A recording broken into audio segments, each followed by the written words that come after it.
दोस्तों, इस दुनिया में हर साल भूकंप के कई झटके आते हैं, जिनमें से ज्यादातर तो सिर्फ आम झटके होते हैं, मगर कुछ झटके ऐसे भी होते हैं जो पूरी दुनिया को हिलाकर रख देते हैं। और कभी कभी ये भूकंप इतना खतरनाक होता है कि वो सिर्फ एक ही झटके में हजारों लोगों को मौत के घाट उतार देता है, लाखों लोगों को बेघर कर देता है और कई सौ लोग जमीन में धंसकर लापता हो जाते हैं और अरबों डॉलर का जान माल का नुकसान होता है। जहाँ पर भी यह भूकंप आता है वहाँ की हालत बद से बदतर हो जाती है। यह कुदरत की वो ताकत है जिस पर इंसान की एक नहीं चलती, जो दुनिया की सबसे घातक कुदरती आफत है। पर दोस्तों, आपके दिमाग में कभी ये ख्याल आया है कि भूकंप कब, क्यों और कैसे आता है?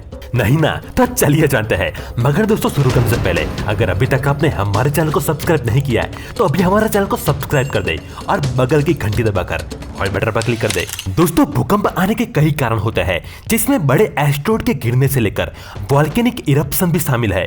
मगर भूकंप आने की यदि सबसे कोई बड़ी वजह है तो वो है दो टेक्टोनिक प्लेट का टकराना। दोस्तों, आपको तो पता ही है कि हमारी धरती के नीचे कई अलग अलग लेयर्स होते हैं।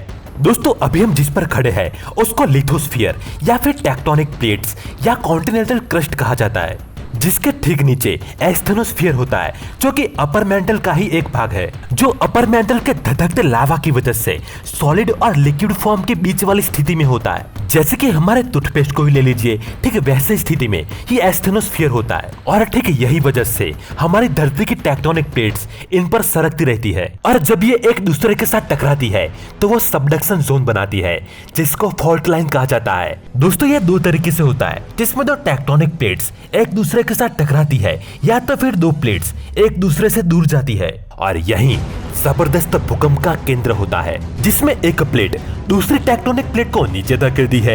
इसलिए दोनों प्लेटों के बीच जबरदस्त घर्षण होता है। पर कभी कभी ज्यादा घर्षण की वजह से ये प्लेट मूव नहीं कर पाती और वहीं पर अटक जाती है। पर नीचे के एस्थेनोस्फीयर की वजह से इन प्लेटों पर चारों ओर से जबरदस्त दबाव बढ़ता ही जाता है, और एक वक्त ऐसा आता है जब ये प्लेट अपने दबाव के चरम सीमा पर पहुंच जाती है और बहुत ही भयानक झटके के साथ ये फिर से मूव करने लगती है, जिससे जन्म होता है भयानक भूकंप का, जो पूरे के पूरे शहरों को तबाह कर सकता है।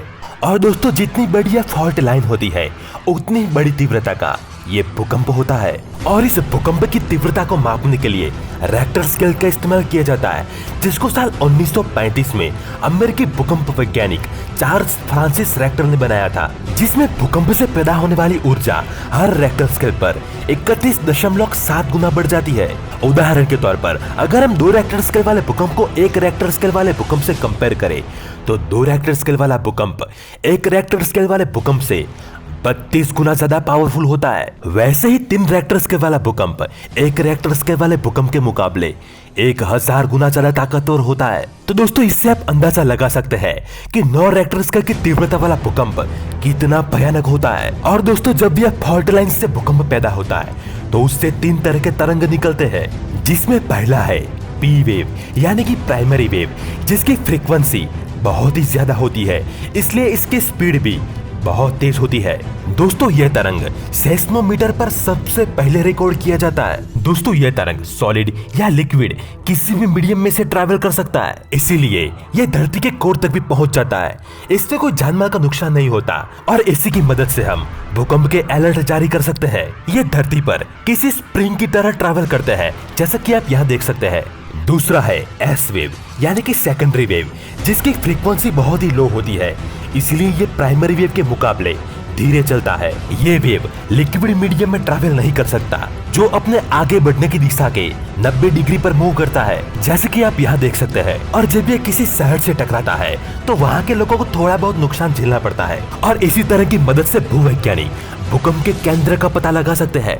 दोस्तों, लास्ट में आता है सबसे खतरनाक एल वेव यानी कि लव वेव, जो सबसे आखिर में टकराता है। ये धरती को ऊपर नीचे और दोनों साइडों पर हिलाता है, और यही वेव भूकंप से होने वाली अत्यधिक तबाही का कारण होता है। ये वेव छोटे घरों से लेकर बड़ी बिल्डिंग को तक नेस्तनाबूद कर देता है। दोस्तों ये वेव सिर्फ जमीन पर ही ट्रैवल कर सकती है, इसलिए जब ये पहाड़ी क्षेत्रों से टकराती है तो पहाड़ियों की वजह से इसकी तीव्रता कम हो जाती है, जिसकी वजह से पहाड़ों के दूसरी तरफ वाले इलाकों पर इसका असर बहुत ही कम होता है। दोस्तों दुनिया में सबसे अत्यधिक भूकंप धरती के रिंग ऑफ फायर में बसे इलाकों में आते हैं। ये न्यूजीलैंड से होता हुआ Philippines, Japan, Russia, America, Canada जैसे 15 देशों को जोड़ता हुआ पैसिफिक ओशन का 40,250 किलोमीटर का वो दायरा है जहां पर दुनिया के 75% ज्वालामुखी स्थित है, जिसमें से ज्यादातर ज्वालामुखी अंडर वाटर यानी कि समुद्र के नीचे है और यहाँ टेक्टोनिक प्लेट की मूवमेंट भी बहुत ही ज्यादा है। इसी वजह से दुनिया के 90% भूकंप यहीं पर आते हैं। और इतना ही नहीं, जब भी यहाँ पर भयानक भूकंप आता है तो वो सिर्फ भूकंप या तबाही नहीं बल्कि अपने साथ सुनामी को भी जन्म देता है। और यही वजह है कि इस क्षेत्र में सुनामी का खतरा भी बहुत ही ज्यादा बना रहता है। दोस्तों दुनिया के अब तक के रिकॉर्ड किए गए सबसे भयानक भूकंप की बात करें तो वो था 22 मई 1960 में चिली में आया वाल्डिविया अर्थक्वेक, जिसकी तीव्रता 9.5 रेक्टर स्केल थी। दोस्तों ये भूकंप इतना जबरदस्त था कि इसने सिर्फ पल भर में 1655 लोगों को मौत के घाट उतार दिया, 3000 लोग घायल हो गए और 2 करोड़ लोग बेघर हो गए। और इतना ही नहीं, इस भूकंप ने भयानक सुनामी को भी जन्म दिया जो पैसिफिक ओशन से होती हुई जापान, फिलीपींस, न्यूजीलैंड और हवाई आइलैंड से जा टकराई, जिसने वहां पर भी काफी तबाही मचाई और इसने भी 61 लोगों को मौत के घाट उतार दिया। तो दोस्तों इससे आप समझ गए होंगे कि यह कुदरत की ऐसी तबाही है जिससे बचने का मौका तक नहीं मिलता। और आज इतनी टेक्नोलॉजी होने के बावजूद भी हम कुदरत की इस तबाही के सामने बेबस है। तो दोस्तों बस आज के लिए इतना ही। आशा करता हूँ कि आपको इस वीडियो से काफी कुछ जानने को मिला होगा। अगर आपको वीडियो पसंद आया है तो हमारे वीडियो को लाइक कर दीजिए और आपके दोस्तों के साथ शेयर तो जरूर कीजिए। और अगर आप ऐसे ही वीडियो मिस नहीं करना चाहते तो अभी हमारे चैनल को सब्सक्राइब कर दे और बगल की घंटी दबाकर ऑल बटन पर क्लिक कर दे।